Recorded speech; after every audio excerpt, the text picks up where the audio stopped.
नमस्कार। The deep dive में आपका स्वागत है। आज हम एआई की तेजी से बदलती दुनिया की गहराई में उतरेंगे।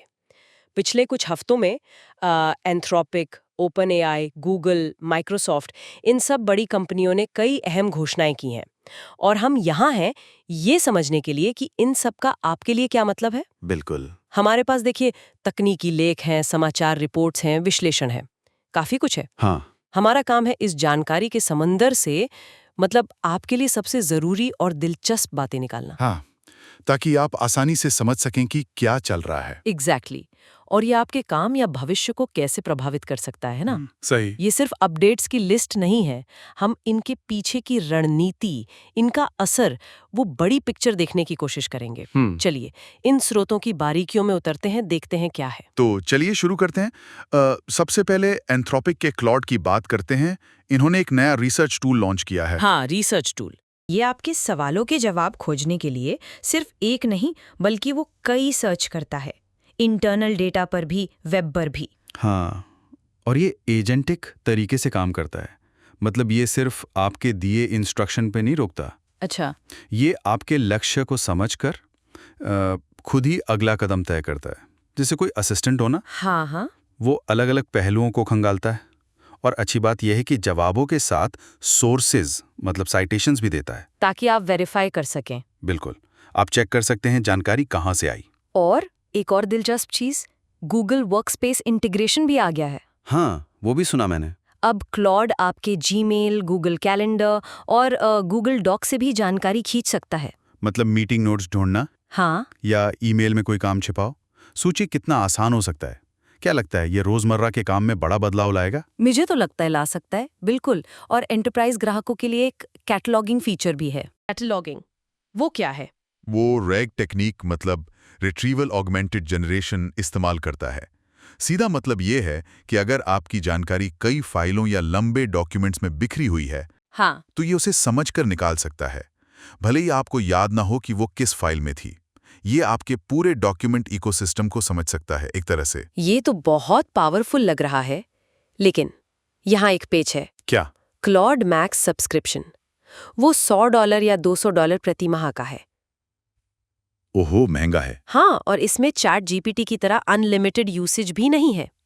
मैंने सुना है कि जो पावर यूजर्स हैं, उनका तो स्टैंडर्ड पेड प्लान भी 10 मिनट में ही लिमिट पर पहुंच जाता है। हाँ, अच्छा, 10 मिनट में। हाँ, तो अगर आप इस पर निर्भर होने की सोच रहे हैं, तो ये कीमत और लिमिट ये एक बाधा बन सकती है ना। बिल्कुल। ये एंथ्रोपिक के लिए एक चुनौती जरूर है, खासकर तब जब ओपन एआई और गूगल कम कीमत पर मतलब तगड़ी क्षमताएं दे रहे हैं। सही। ये दिखाता है कि बाजार कितना कितना गला काट है। शायद वो प्रीमियम एक्सपीरियंस के लिए प्रीमियम कीमत लेना चाहते हैं, पर सवाल यह है कि यूजर इसके लिए तैयार होगा। देखने वाली बात होगी। चलिए अब ओपन एआई पर आते हैं। ओके। इन्होंने GPT 4.1 मॉडल फैमिली लॉन्च की है, 4.1, मिनी, नैनो। लेकिन ध्यान देने वाली बात यह है कि ये अभी सिर्फ API के जरिए उपलब्ध है। हाँ, यानी डेवलपर्स के लिए आम चैट जीपीटी यूजर के इंटरफेस में सीधे नहीं दिखेगा अभी। राइट। और ये मॉडल्स कोडिंग में, इंस्ट्रक्शंस फॉलो करने में और लंबे कॉन्टेक्स्ट को समझने में GPT 4o से बेहतर बताए जा रहे हैं। हाँ, और लंबा कॉन्टेक्स्ट मतलब कितना? 1 मिलियन टोकन तक। 1 मिलियन टोकन। हाँ, सोचिए, लगभग 8 रिएक्ट कोड बेस या एक पूरा लीगल केस एक बार में पढ़ लेने जैसा। बाप रे। और लागत भी कम है, रिस्पॉन्स भी तेज, और जानकारी जून 2024 तक अपडेटेड है, तो काफी ताज़ा भी है ये। और जो लोग चैट जीपीटी रोज इस्तेमाल करते हैं, उनके लिए एक बड़ा अपडेट है। क्या? अब चैट जीपीटी आपकी सभी पुरानी बातचीत याद रख सकता है। ये पहले वाले सेव्ड मेमोरीज फीचर से कहीं ज्यादा है। ओह, मतलब सब कुछ? हाँ, आप इस मेमोरी फीचर को सेटिंग्स में जाकर पर्सनलाइजेशन के तहत ऑन या ऑफ कर सकते हैं। कैसा लगेगा आपको अगर एआई आपकी हर पुरानी बात याद रखे? ओपन एआई का लक्ष्य तो इसे एक पर्सनल असिस्टेंट बनाना है जो आपके साथ इवॉल्व हो। सैम ऑल्टमैन का विजन भी यही है कि एआई आपको लाइफ लॉन्ग जाने और सुपर यूजफुल बने। लेकिन इसमें एक दिक्कत भी हो सकती है, खासकर पावर यूजर्स के लिए। हो सकता है आपकी निजी पसंद या पिछली बातचीत आपके काम के रिसर्च में दखल देने लगे। वो लाइन थोड़ी ब्लर हो सकती है।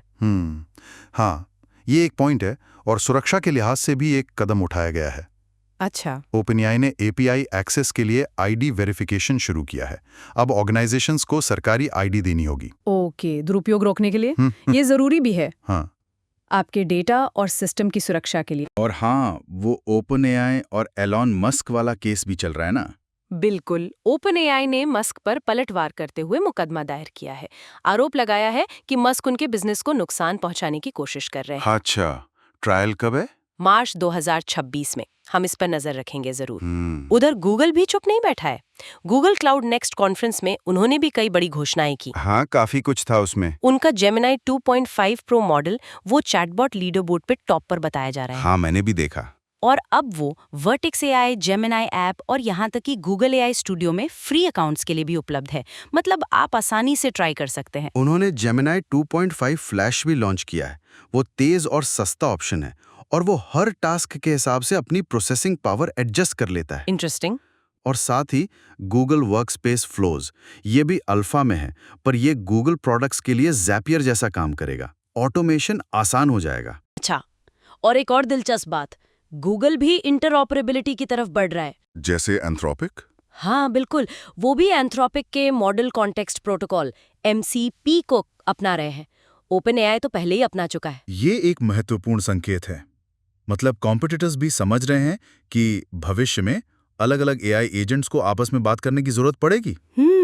इसके अलावा गूगल ने अपना agent to agent A2A protocol भी लॉन्च किया है।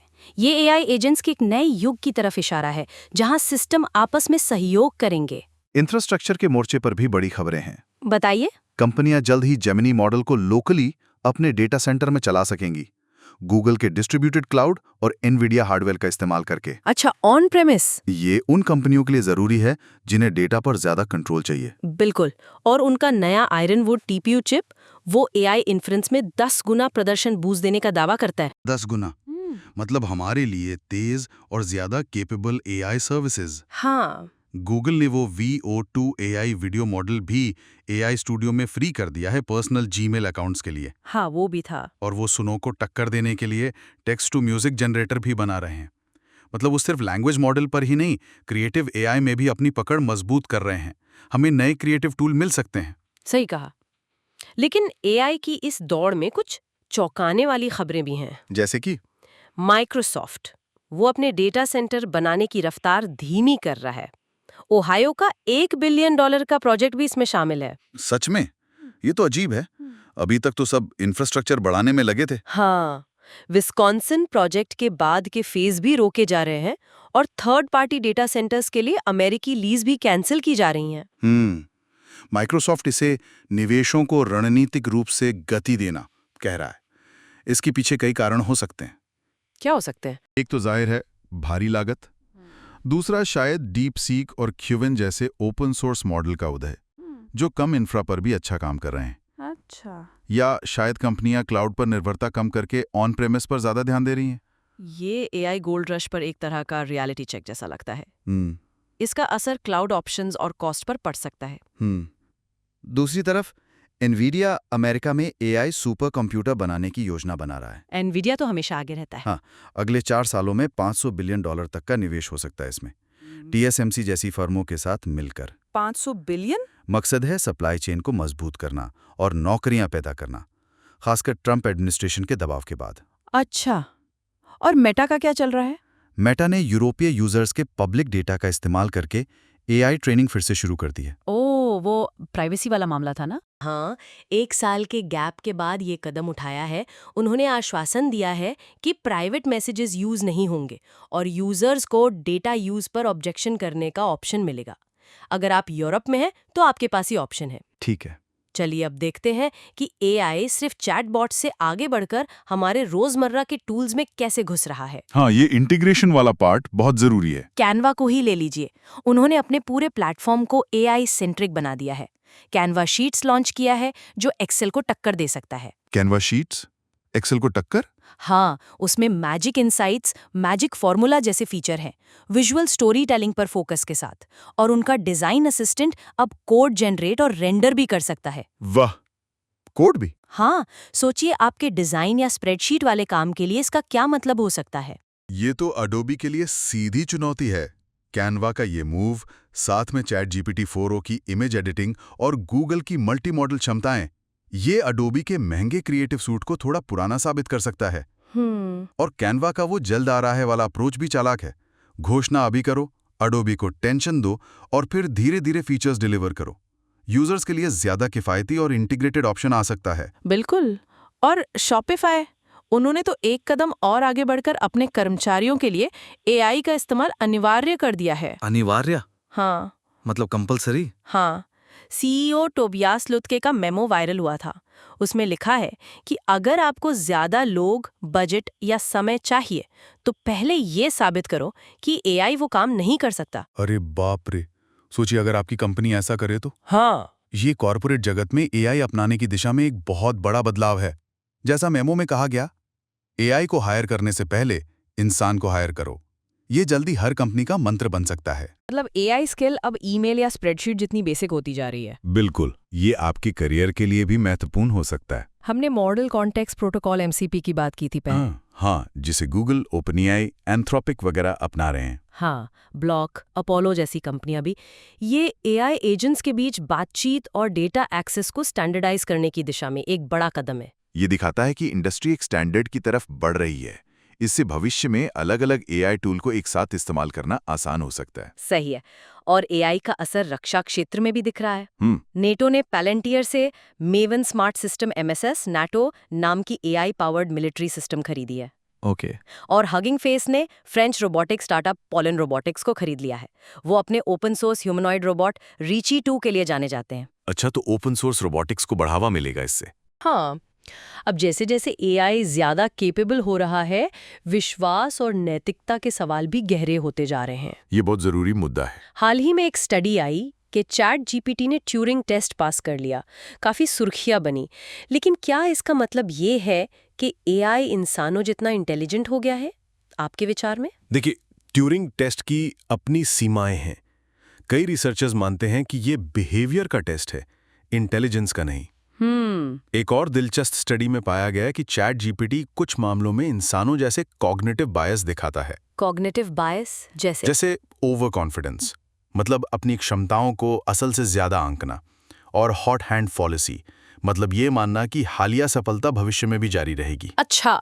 दिलचस्प बात यह है कि ये बेस रेट निग्लेक्ट, सामान्य जानकारी को अनदेखा करना, या संक कॉस्ट फैलेसी, गलत निर्णय पर टिके रहना, जैसे बायस नहीं दिखाता। ये जानना जरूरी है। हाँ, क्योंकि अगर आप एआई का इस्तेमाल डिसीजन मेकिंग में कर रहे हैं तो इन बायसेस के बारे में पता होना चाहिए। बिल्कुल। और माइक्रोसॉफ्ट का वो रिकॉल फीचर, वो भी काफी विवादों में रहा। हाँ, वो स्क्रीनशॉट वाला। हाँ, जो आपके कंप्यूटर के स्क्रीनशॉट लगातार लेता है ताकि आप अपनी पिछली एक्टिविटीज खोज सकें। शुरुआती वर्जन में तो वो पासवर्ड और क्रेडिट कार्ड नंबर भी प्लेन टेक्स्ट में स्टोर कर रहा था। अरे, ये तो सीरियस प्राइवेसी कंसर्न है। बहुत। हालांकि माइक्रोसॉफ्ट ने फीडबैक के बाद अब इसे ऑप्ट इन बना दिया है और स्नैपशॉट्स को लोकली इनक्रिप्ट करने जैसे सुरक्षा उपाय जोड़े हैं आपकी प्राइवेसी के लिए। शुक्र है, कुछ तो किया। एक सर्वे में पाया गया कि लोग करियर या प्रोडक्ट सलाह के लिए तो चैट जीपीटी पर भरोसा करते हैं, लेकिन लीगल या मेडिकल सलाह के लिए नहीं। ये दिखाता है कि लोग अभी भी जरूरी चीजों के लिए इंसानी एक्सपर्टीज को प्राथमिकता देते हैं। सही। दूसरी तरफ रिपोर्टें आ रही हैं कि नौकरी के लिए अप्लाई करने वाले फेक कैंडिडेट एआई का इस्तेमाल कर रहे हैं, फोटो आईडी बनाने, रिज्यूम तैयार करने और यहाँ तक कि इंटरव्यू में जवाब देने के लिए भी। सच में, ये तो बड़ी समस्या है। हाँ, गार्टनर का अनुमान है कि 2028 तक दुनिया भर में 4 में से 1 जॉब कैंडिडेट फेक हो सकता है। 4 में से 1, ये तो हायरिंग प्रोसेस के लिए एक बड़ी चुनौती होगी। बिल्कुल। और एक और संवेदनशील खबर है रॉयटर्स के हवाले से। क्या है? अमेरिका में एलोन मस्क के नेतृत्व वाले department of government efficiency DOGE पर आरोप है कि वो फेडरल कर्मचारियों के कम्युनिकेशन की निगरानी के लिए एआई का इस्तेमाल कर रहा है। किस लिए? ताकि ट्रंप विरोधी भावना का पता लगाया जा सके। रिपोर्ट में ये भी कहा गया है कि DOGE ट्रेडिशनल प्रोसीजर को बाईपास कर रहा है।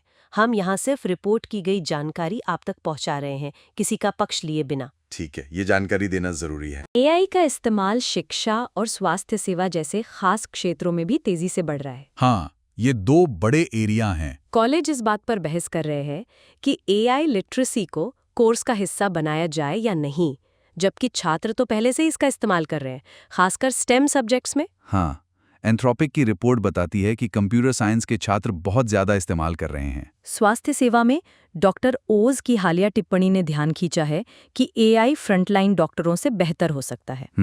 साथ ही एआई थेरेपी की इफेक्टिवनेस पर भी स्टडी हुई है। पाया गया कि कुछ AI therapy bots human therapist जितने ही प्रभावी हो सकते हैं और लोग उनके साथ मजबूत बॉन्ड भी बना रहे हैं। ये इंटरेस्टिंग है, मतलब हेल्थ केयर और एजुकेशन का भविष्य इससे जुड़ा है। बिल्कुल। और हाँ, एआई की बढ़ती ताकत के साथ उसकी ऊर्जा की भूख भी बढ़ रही है। हाँ, ये एक बड़ा मुद्दा है। अंतर्राष्ट्रीय ऊर्जा एजेंसी IEA की रिपोर्ट के अनुसार 2030 तक AI डेटा सेंटरों की बिजली की मांग चौगुनी हो सकती है। चौगुनी? अकेले अमेरिका में AI data centre steel, cement और केमिकल जैसे एनर्जी इंटेंसिव उद्योगों से ज्यादा बिजली खा सकते हैं। ये एक बड़ी चुनौती है जिसका सामना हम सबको करना होगा। बिल्कुल।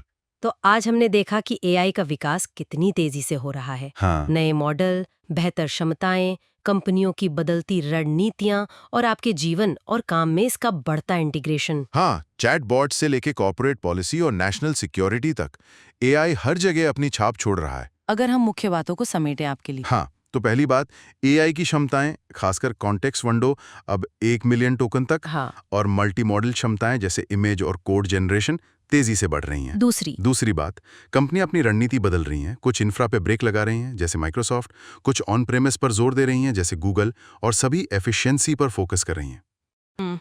तीसरी बात, एआई आपके काम और टूल्स में गहराई से इंटीग्रेट हो रहा है, जैसा हमने कैनवा और शॉपिफाई के उदाहरणों में देखा। और चौथी और शायद सबसे जरूरी, नैतिकता, विश्वास और मानवीय निगरानी के सवाल पहले से कहीं ज्यादा महत्वपूर्ण हो गए हैं। बिल्कुल। तो ये सब देखते हुए आपके लिए एक सवाल उठता है, जब एआई इतना सक्षम हो रहा है, यहाँ तक कि इंसानों की तरह सोचने की गलतियां, मतलब कॉग्निटिव बायस भी दोहरा रहा है, तो आप अपने सीखने और काम में इसकी शक्ति का लाभ उठाने और साथ ही मानवीय निर्णय और निगरानी के उस जरूरी संतुलन को कैसे बनाए रखने की योजना बनाते हैं? ये सोचने वाली बात है। हाँ, ये सिर्फ तकनीकी सवाल नहीं, बल्कि आपकी व्यक्तिगत और व्यावसायिक रणनीति का सवाल है। इस पर जरूर सोचिएगा। इस गहरी पड़ताल में हमारे साथ शामिल होने के लिए धन्यवाद। उम्मीद है आपको ये जानकारी उपयोगी लगी होगी और एआई की दुनिया में चल रही हलचल को समझने में मदद मिली होगी। धन्यवाद। अगली बार फिर मिलेंगे एक और दिलचस्प विषय के साथ।